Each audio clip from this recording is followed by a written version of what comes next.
In the depth of our hearts, we all desire to be seen and known, to be loved and loved. Marriage is a radiant gift from God that fulfills the profound longing. While not everyone is called to marriage, this vocation is an integral and meaningful way to fulfill the deepest desires of our hearts. This is why we celebrate National Marriage Week. Marriage, however, can be daunting at times. Finding a suitable life partner can be challenging, and relational, economic, and cultural pressure affect both single and married couples. Many of us carry wounds from broken relationships, divorce, or traumatic experience. Yet, when a marriage stands the test of time, it becomes a beautiful and transformative journey, helping us become the best version of ourselves. That is why marriage is called a vocation, a high calling, and a path of holiness that make us fully human.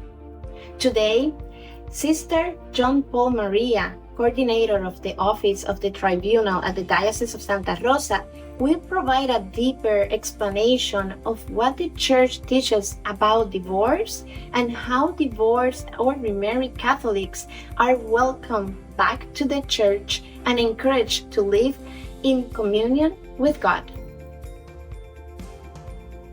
Thank you for that introduction, Chris Arlene, and thank you for all you do to serve the diocese in the Office of Marriage and Family Life. We are very grateful for your efforts on that behalf.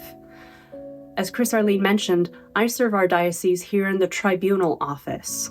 What is a tribunal? The tribunal is the Church's court of law.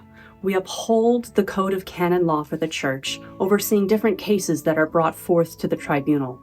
These can vary in nature, but the majority of the cases that we deal with are marriage nullity cases. What is a marriage nullity case, you might ask? It sounds an awful lot like the Church is promoting divorce, sister. I assure you, this is not the case.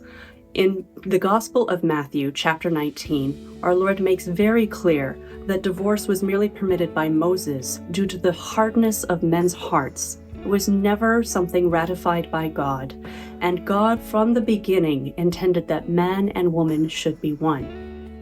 In section 2, article 7 of the Catechism of the Catholic Church, number 1601 quotes canon law, giving the definition of what a marriage is. The matrimonial covenant by which a man and a woman establish between themselves a partnership of the whole of life is by its nature ordered toward the good of the spouses and the procreation and education of offspring. This covenant between baptized persons has been raised by Christ the Lord to the dignity of a sacrament. This covenant cannot be broken even by God himself, and so the Church cannot promote divorce. But as Chris Arlene pointed out, so many of our Catholic couples are struggling in their marriages. So many are separated and divorced and perhaps even remarried, cutting them off from the sacramental life of the Church, participation in the Holy Eucharist. So what can these couples do? Well, if they have a doubt about the validity of their marriage, they can come to the tribunal, and the tribunal will walk with them, investigating their family of origin, the history of their relationship with their former spouse, and looking to see if there are any grounds of nullity, whether or not a valid sacrament actually took place. After a process of investigation, a decision will be rendered. And from this decision, the couple will know if they are indeed free to marry. They might never have been married before, even though to all appearances, a sacramental marriage might have happened. The sacrament was not there. And we can say that with moral certainty in some cases. In other cases, it becomes very clear there was and still is a valid sacrament here. You are not free to marry. And then you work with your pastor in a manner to discern, well, how can I move forward towards a sacramental life? How can I live a life of God's grace in this situation? This can be a hard truth, and yet the truth we know always sets us free, and God always brings his light, freedom, and love in these even difficult situations.